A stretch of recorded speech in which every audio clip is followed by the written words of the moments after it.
Hello and welcome to IS Primers. In today's video, we are covering a very important topic, that is of migrant issue. Now, migrant issue has been in the news specifically after the sudden announcement of the lockdown in the last year 2020. So because of the sudden announcement, there was a great exodus of migrants. So interstate movement of people had taken place. There was a lot of concern and Sonu Sood emerged all of a sudden. But this issue of the migrant cannot be restricted to the period of lockdown. The migrant issue is very severe. The migrant issue, the conditions of the migrants are poor even before the lockdown and even after the lockdown.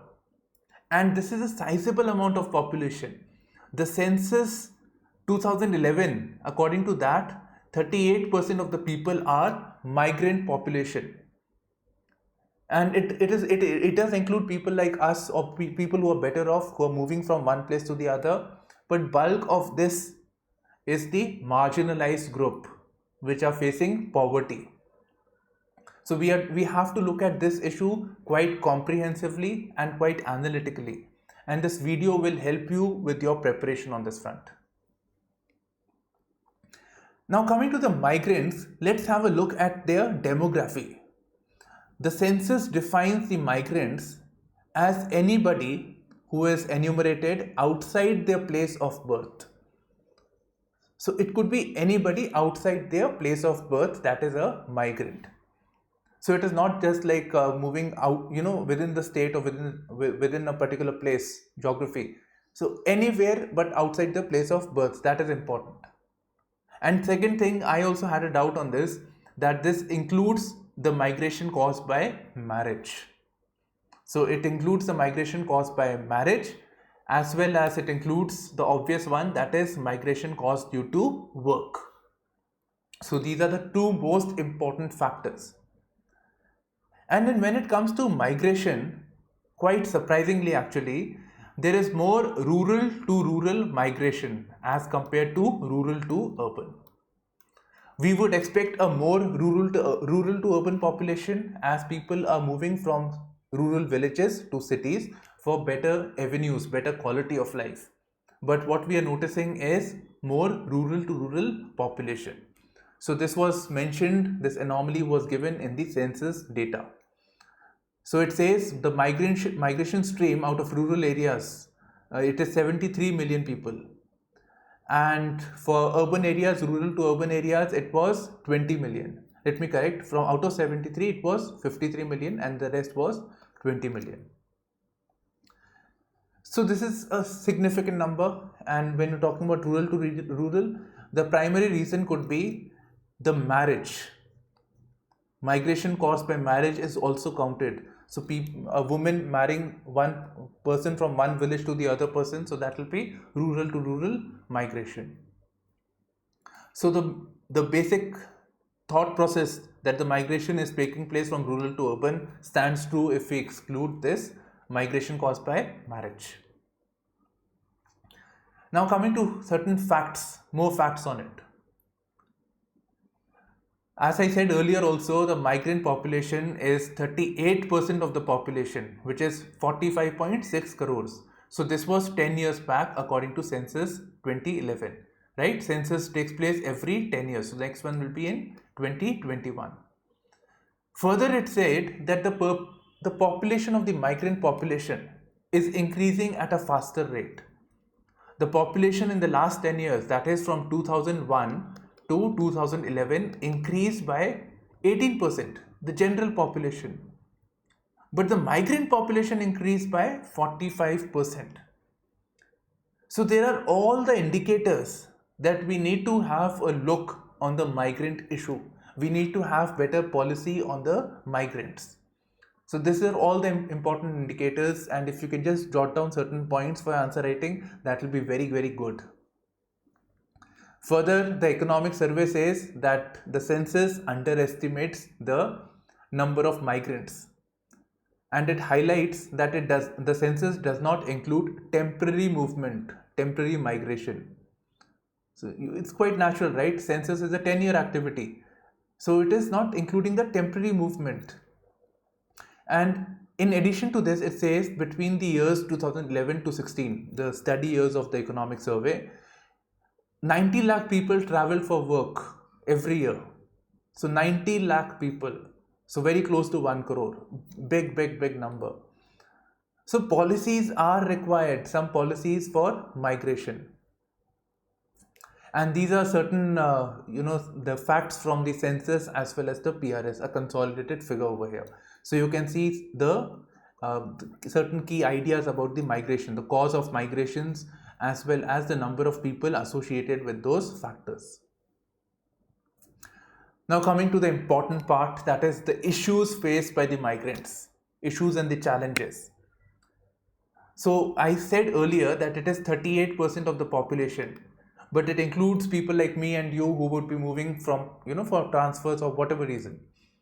But the sizable amount is the marginalized community who are very, very vulnerable, who are experiencing a poverty-like situation. So you can imagine a farmer maybe who feels that, a laborer, farm laborer, whose condition of life in rural areas is bad. So he decides to move to urban areas thinking that he will get better job opportunities, he will get employment. So this is why he moves. So this is a kind of a push migration where the person is pushed out because of the bad conditions in his native environment and he is moved to the urban areas. So when he comes to the urban areas, he is forced to live in the slums. Slums are clusters where people are living in close quarters. The condition of life is very, very poor in the slums. So they'll have to live in the slums. And if you are interested in knowing about the slums, we have a video. You can click on the card above. Slums in India. So slums, and these people who move to slums, their condition is very bad and they experience exclusion. They experience exclusion in the very cities which they help build. It is the labor force which is actually working in the industry. It is the labor force which is working in the, as builders, construction sites. So it's the migrant laborers. So they experience exclusion in the very cities which they help build. A catchphrase I got actually.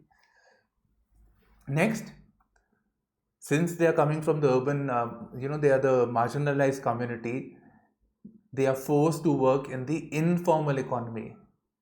Normally, people like us would get employment in recognized companies. We will get the benefit of Provident Fund. We will get benefits of insurance when we join a company, right? We have certain rights and privileges. But the migrant workers, majority of them, they are pushed into informal economy. Companies which do not have all those safeguards for the people. So that means that the migrant workers are excluded from the social safety nets. They are excluded from financial safety nets also, like insurance, pension schemes, etc. And we are also witnessing, in India, we are witnessing casualization of labor force. So we are having more and more labor force which can just come and go at any time, casual labor force. So this happens when there is no proper documentation, when the labor force does not enjoy certain rights which they should enjoy. So this is casualization of labor force. And this is being seen even in the formal economy like companies in Maruti and etc. So where the companies are employing casual labor force through a third party agency. Then these workers have low skills. Over the years of time, yes, they do develop skills, inculcate skills, but majority of them are having low set of skills. In fact, in coming to India, a fact about India is 1 in 5 labor force. 1 in 5 in the labor force have training, skill training or skilled labor. So there is a high, 4 people out of 5 do not have any skills, that means. So this is a major concern and India ranks very poorly when it comes to skilling of the labor force. And if you give the labor force less income, if you are going to employ any factory employees a low cost labor, they are not going to get the skilled labor, certified labor. And this low skilled labor is not going to get good remuneration. So the marginal migrants do not get good remuneration. They live hand to mouth. So this is a big concern. And in this regard, you should remember the government introduced a scheme known as Skill India. So Skill India movement was started by Prime Minister Modi. And then, since the migrants are moving, right, the census says people who are not found on the place of birth. The concern is that these people are excluded from the government schemes, especially when it comes to interstate movement. That is, let's say a person from UP, Bihar is, where the most youthful population is there, and they're moving to different parts of the country. So this is an example of interstate movement. So you can imagine their ration card, the one which will be required for availing free food or low cost food under the National Food Security Act, right? So they will not be able to avail the benefits because in their ration card, the place of birth is UP, Uttar Pradesh, and that particular area. So they can avail the benefits only in that region, not in Bombay or Delhi where they have moved. So the portability of government schemes is not there. They find exclusion. The government is spending money, but they are not able to avail those benefits. So exclusion is taking place in terms of ration, it could be in terms of housing, it could be in terms of healthcare, because the benefits were given for a particular place. So this is a matter of concern. That is, the government schemes are not portable. They cannot be moved from one place to the other. And then, if the conditions of the migrants are going to be bad, it is also going to affect their family. So their socio-economic strata is going to remain low. Their children, even though the government has this, has been able to achieve complete, almost 100% of the population is enrolled in the school. But we see high number of dropouts because the people are, living in the condition of hand to mouth. Children of that family are forced to leave the school and work as child labor. Or it can be a case where attendance is taking place, but the children are working in a dhaba or some other place. So a trap of perpetual property exists. So these were some of the issues faced by the migrants. And when we talk about the migrants, the government had introduced a law in 1979, that is Interstate Migrant Workmen Act. So this basically provides, it provides certain protections for the migrant workers, interstate migrants. It ensures that, the labor contractors, the person who is recruiting the migrants, they need to be licensed. They need to make sure that the migrant workers are registered and they have a set of passbook. So whatever they are doing, the migrant workers are doing, everything is recorded. So this will help the government in better tracking and identification. And the other thing is being done is that there are guidelines regarding wages and protections for the migrant workers, including accommodation, free medical facilities, protective clothing, etc. But the thing is, in India, implementation is very, very poor. So this law is not being implemented properly, and therefore we are having this crisis. In fact, only recently, the Supreme Court, scolded the government, scolded the Ministry of Labour for not knowing the amount of people moved from one state to the other during the pandemic. And what government basically said that we do not have the data. So when the court asked, what are you doing for the labor force? What are relief measures have you provided? They said, we don't have the data. So this reflects a sense of apathy on the part of the government as well. So there is a law, the government had not implemented it over the years, including this one. Now coming to remedial measures, corrective measures that need to be taken. First, we need to better track the migrants. Better tracking of the migrants is required, and for this even the Supreme Court, it did something. It asked the certain other agency to track the migrants, but then we have this law. We need to have better compliance with reference to this law. If there are certain problems, then that problems need to be rectified. This needs to be taken up. Then we need to ensure portability of benefits.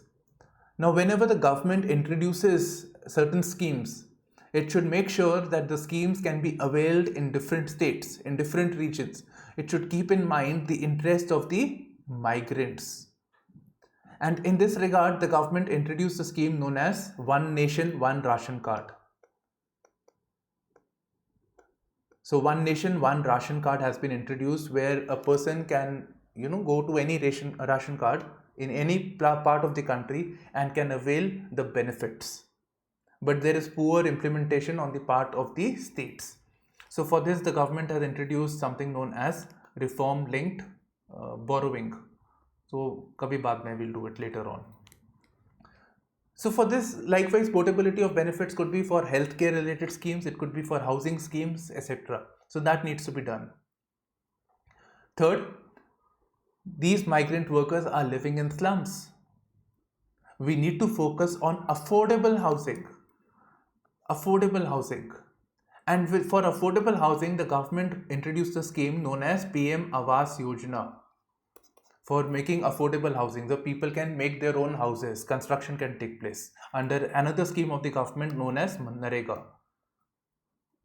So the government has been working on it, but the problem is that this PM Awas Yojana did not have a component of rental accommodation. Migrant workers move from one place to the other, like from, let's say, UP worker moves to Bombay. So he's staying in Bombay. So even if he has a house in UP, it doesn't help him. He will be living in a Bombay where the housing is very, very expensive, even in Delhi. So there needs to be provision of rental housing. In 2021, it was added, but then even if rental housing is there, more construction has to be done for that purpose. So rental housing, and what can be looked into is hostel facilities or dormitories for the labor force, where maybe 5 people can live together, like hostel-like facilities for working class people. So that can be introduced as a part of the PM Awas Yojana.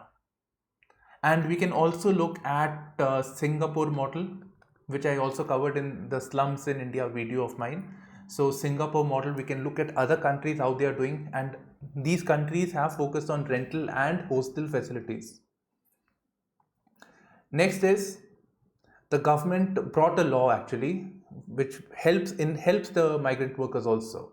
So this is primarily for the informal sector, that is Occupational Safety, Health and Working Conditions Code 2020 and Code on Social Security.